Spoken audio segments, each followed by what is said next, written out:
BNP স্থায়ী কমিটির সদস্য আমির খসরু মাহমুদ চৌধুরী বলেছেন, আগামী দিনের রাজনীতি ভিন্ন রাজনীতি হবে।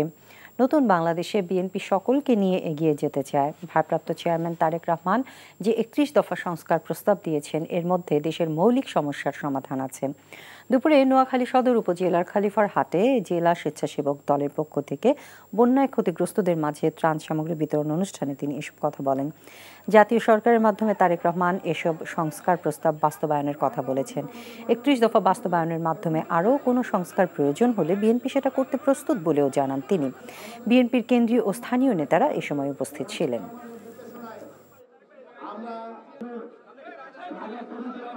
তারেক রহমান সাহেব ৩১ দফা দিয়েছে যে সংস্কারের প্রস্তাব, এই প্রস্তাবের মধ্যে মৌলিক সমস্যার সমাধান আছে। তারেক রহমান সাহেব জাতীয় সরকারের মাধ্যমে এটা বাস্তবায়নের কথা বলেছে।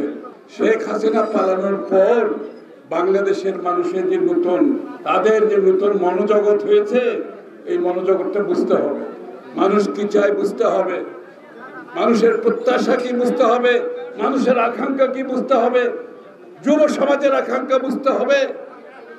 আগামী দিনের রাজনীতি ভিন্ন রাজনীতি হবে।